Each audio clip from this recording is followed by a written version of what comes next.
Hello. Oh, look, we're framed nicely. Yes. That's great. So Josh and I are trying something new. We're going to do some recaps of what happened over the world and here at home in gaming. So today we have two things to talk about. Yeah, it was a quiet week this week. It was a quiet week this week, which is a nice week to start with, without a whole bunch of title cards for me to have to do up.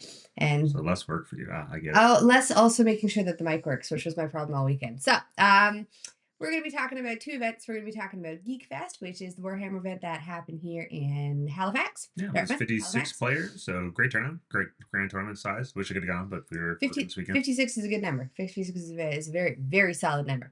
We're also going to be talking about Disney Lorcana Challenge in Melbourne, which there was some drama at, and very excited to, side with the victim there. It's not to prejudge it. And so there wasn't Don't a really prejudge it. big Magic RCQ, or there wasn't a big Pokemon regional, so we're going to not talk about those ones, but they'll be part of our regular talking points. And right now, because of Prismatic Evolutions coming out and being new format as of this week, most of the events we'll see will be kind of, using the new cards in the next week or so. So I'm excited to talk about that. The Dues is a card that people are finding really shakes some stuff up, so we'll see how she goes. Yeah. Yeah. And nothing for what's the other game that we do? Magic, yeah. Magic, Not much for Magic. nothing much for Magic, I don't think. I know Utrecht, the Spotlight series, is That's coming up. that's modern. That's in March in 15, 16. So I'll have a set in between then and now. So we'll talk about that when we get there.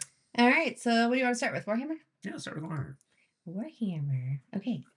Do an intro for Warhammer. Oh, this would be the 56 players. There was 56 players at Geek Fest. Yeah, so this was a local one. So it was one of the bigger ones in the weekend. There was Geek Fest, which was the 56 player one. I'm gonna have to do that while we but Okay. Yeah. No, you keep talking. That's So basically it was a 5 round event with a cut to top for day 2 for the cut to top 4. Final 2 was Dark Angels and World Eaters. World Eaters are my favorites. I do like them. I was sad they didn't win, but I'm not super shocked. Just the Dark Angels list is playing 3 bricks of knights, and they're really hard to shift. Basically, he's got 3 max blobs of them. They're meant to go sit on objectives and just be unkillable. And while World Eaters can be very killy, the challenge is that they aren't very durable. So the Dark Angels army is kind of meant to slog. That you fight them, maybe you kill a couple, maybe you kill half the squad, but you're probably not killing the whole thing. All right. Yeah. Let's go look at lists while you talk, then, shall we? All right. So this is what I have for the. So that's not the list of. No, but this is what I have for the event. Is there details. anything? No, I want to look at the list. Yeah. Here's the list. Yeah, so this is the list of one. This would be the Dark Angels list. So I do like the name Zoomies, which is fitting because basically the entire list is the units of knights and then a whole bunch of dudes on bikes. She has Zoomies. Yeah, she does have Zoomies. So you've got Triple Chaplain on bike, you've got Azrael, you've got, a Ravenwing Command Squad, Samael, basically all stuff that's like very low opponents cost and very mobile. And then you've got 4 Outrider squads to kind of round it out. So the game plan this I would assume is that to put your knights on the center objective, or and just contest them, and then use your outriders, use your bikes to kind of run around the rest of the board, either screening stuff out, or just scoring secondaries, which it seems like it's really well equipped to do. Got a Hellblaster squad for some firepower, but this is what we're talking about. The 3 units of Ravenwind Black Knights. They are chunky boys and hard to shift. You got your typical double scout squad to do infiltrates and move blocks. So no, it's a nice list. It's a list that World Eaters have a really hard time with because you've got a lot of chaff units to throw into units of 8 bound, and not a whole lot of ways to kind of get past them. So plus 1 point for the name Zoomies because I don't know how to talk about Warhammer. I can only talk about the cute names. Minus 1 point for no emojis in it because apparently the Italians put emojis in the titles, and that made me super happy. Yeah, there's a 96 player Italian. So anybody who hears this, start putting emojis in your lists for me. I do like that. Like, there's so for if you don't play a lot of Warhammer or don't look at a lot of competitive lists, one of the things you may not know is that every time I look at a GT list or like a bigger thing like the stuff at LVO, most players make their own like custom name for it. So like you look at something, but there'll be in jokes or there'll just be puns based on different stuff. So, but no, it was pretty fun. What are you doing now? I'm trying to find the list for view list. There we go. What are you trying to do? I assume you want to talk about the corn list. It's not the corn list. Oh, that corn list came in second. So this list sorts it alphabetically. So if you're gonna Eh, putz around, you gotta like actually pick the right stuff. okay. So how do I go find the one that 1 second? So if you go, Placings. Oh my goodness. I should have known that. yeah. View list. Okay. Now we're on So court. this is Stefan's list. Yeah. So like I said, that's right. That's right. No, No Invictus, Infantrilis block me, or don't. Corn cares not. Okay. yeah. Real big mouthful of a title. Like it though. I like that Yeah, it tells the story. which he definitely got move blocked in that game, given that there's the scout squads. So basically, what he's referring to is Invocatus is normally in lists like this. Invocatus is meant to be able to give your corn units a 6-inch scout move, so they can move up, be closer than they would otherwise be, and be very aggressive. He's opting to not do that in this build. He's still taking your traditional Angron, your Master of Executioners with the Berserker Glaive to go with your unit of Berserkers. He's got a unit of Berserkers of 10 down here. He's also got 2 units of Jackals for holding objectives. I'm a big fan of Jackals, especially right now. I think people should be taking more Jackals and World Eaters because Which ones are the jackals? Jackals are like the 10-man cultist Doesn't blobs. mean anything. Describe what they look like. They're like the little like kind of like they look like plebs. Like they just like the little like Crazy eyes? That's all of them. yeah they've got double weapons. Not a whole lot of other stuff Okay, on. you're describing all of course. Never mind. Yeah. It's a silly question. So the fun part of it is that like so I think jackals are good right now, and that they're 10 points for a unit of what unit they're 65 points for a unit of 10. Um, yeah, and I think people are not using the Daemon Princes in these lists enough because the Daemon Princes they used to give you a 4-up invuln save or to any infantry within 6. Now they give you a 5-up and they give you an extra plus. They get you 2 a 4-up if your unit already has an invulnerable save. I like the Damon Princes. They're just more fun to paint though. So I think there's a real I think one of the things that I run into when I play Corn is that for the most part, Corn suffers from we have very few units that can outside of your 8-bound that can reasonably pick something up. Like your berserkers are fine, but they're often slow, and you have to kind of pair them with a rhino to get them where they're going. And oftentimes, what happens with corn is that people try to screen you, they try to throw chaff units into you, and you're left sort of putting your 140 plus unit of really good killy guys into a 70-point unit of scouts, and just being sad when you don't manage to get a good exchange off that because someone either like comes out and fights you or just shoots you to death. I think the Jackals at 65 points, people should take more of them and run more Daemon Princes, especially in the new Warriors detachment where you can have Daemon Princes go through walls, which is amazing and just gets to throw hands. So I really like Stefan's list. It's cool. I do like the only thing that I want to ask him because I'll see him next time I see him, but I want to ask him about how he felt the double Forge Fiend worked for him because I'm not a huge fan of that, but Is that the big he went dragon? 5-0, so he did go with it. Is that the It's the mechanical thing with like dragon? the triple heads. It looks like yeah, kind of. It's not a dragon. It's But not it's the got Helldrake. It's the other guy. okay. The Helldrake is the one with the machine gun It's coming out of its mouth, right? yes, the Helldrake is Okay. the flying one that has a machine gun, like up on top. You Um, have one of those, don't you? I have both, so Okay. yeah, I can show it to you in the store. But Sweet. yeah, he's got a unit of 6 exalted 8-bound, unit of 3 exalted 8-bound, regular unit 8-bound. I'm usually a fan of kind of like splitting my 8-bound units up, just because that they're so mobile when they are, and 310 points for a unit of 6 guys can be hard to hide sometimes because their base size is a little big.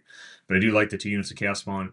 I think maybe sort of another unit of Jackals might have been nice just to have more chaff to like throw at people. That's part of why Invocatus is good with Jackals, particularly because you can just put it on unit Jackals and be like, cool, go this way, But go. it's right in his title. No avocados. I understand why he went no It's Invocatus. right in the title. I understand. I get the point. And then Angron is just stupid Angron. Angrad's cool. I'm always conflicted on Angron. He's just like a giant bullet soak for the most part, and like at 435 points, like Angrad's cool. he's hard to trade up. He's neat though, and he never comes back for me in GT play. He always just dies and just never returns. Oh, Casual play he comes back every round. well, But that like feels like your dice are getting you. yeah, I mean it does feel like my dice are getting me. All right, so that's the 40K event, and we were talking about so that was Geek Fest, and now we've got Now we have Lorcana. cool. So this one will be a little brief on. Normally we dig into like the list and whatnot. I'm not really super feeling digging into the list, mainly just because like if you've been following the stuff around the Melbourne Disney Lorcana Challenge, there's been a lot of talk of Yeah. things were not run Things, particularly things, well. were not, things could have been run better. We'll just put it that way because that feels more polite to it. I don't think they had for now. I could be totally wrong in this, but from what I was hearing, they didn't have most of the or any of the Disney Lorcana challenge judges that they've been using in No, North yeah, America or Europe. And so, like, the ones that I've met have been fantastic, Oh, but the ones who played in North America have been they've been wonderful. great. Yeah, Even Europe was fun. Like, I had no problem going to they've there. been like the same judges. Yeah, same judges. I've recognized them all. They're great. But the ones, and I mean, Australia is so far away for them to travel, especially since most of them, this isn't their full-time job anyways. To my knowledge, they were using judges from a different card game, and the problem with that always comes from if you've played Magic, if you've played Pokemon, if you've played Lorcana, the concept of the bag, the stack, how you resolve triggers, and especially like it's different enough in each game, subtly different enough in each game that you can't just assume if you're a judge from a different game. So there were it was a missed judge, an incorrect judge call made from what it looked like on camera, and it was in the semifinals. And it definitely looked like to me that Yeah. the person who called the judge should have known that the play was legal. So there's two things that happened here, right? So if you've watched it, I encourage you to watch the video Yeah, recording of go watch uh, it. Don't just take our Cole's yeah, notes for it, but it happens in game three, and this is something that's like so. I semifinals. sorry, game three of the Yeah, yeah, semifinals. This is something where I've played a lot of competitive experiences. I've played a lot of high level tournaments. You know, there's a level of rules enforcement that occurs in these matches where you need to play as technically clean as possible. What happened on game three was someone fishing for a judge call for something that they had already allowed their opponent to do previously, and the only reason they tried to get a missed judge call here Is because it was meant the because game. it they knew that it would change the flow of the game and change the outcome of the game. Yeah. Um, and they knew the only way they could get it is if the judge ruled it wrong. Yeah. And And that is, wrong. yeah. I'll be judgy about it. That Well, is wrong. it's unsportsmanlike conduct, Yeah. and one of the things that when we were talking about this suffering from like lack of judging at a high level of play was, you know, if I as a judge had come to this table and I've been shown the board state as is, Mhm. um, one, I'd say, okay, this trigger and this trigger can resolve individually, and you can resolve them in any order that you like, because that's how the bag works. Your effect goes in, you you have multiple effects that go in. You pick as the active player the order in which they resolve, which is pretty common in Yeah. most games. And this is what happened. The player Jesse played had a broom out. He quested with broom. Then he played a goat, and he said lore from the goat, and then he tried to sack the broom to the goat, entering the battlefield trigger to draw a card. And his opponent said, "No, you can't do that." And everyone knows you can do that. And the judge sided with the his opponent, and it did mean that he lost the game because of it, or Yeah. at least it really looked like it. He definitely lost the game back, and the reason that the broom being not sacrificed was really relevant was that Maui was able Maui to, half shark was in play, and the Maui challenging into the broom to get the action back from the discard when the player with the Maui half shark had his hand empty, yeah, changed the game entirely. yeah, It meant that he get the visions of beyond, got to look at 5 cards, find an answer, when he was empty-handed and dead drawing, yeah. to Jesse's board of just kind of playing a couple dudes, bouncing a goat, bouncing a white rose, and just questing to win. Yeah. So I guess the unfortunate lesson teach people here, to give people here is when it comes to judge calls and you know you're in the right, appeal to the head judge and discuss it. The judge call was over in like less than 3 minutes.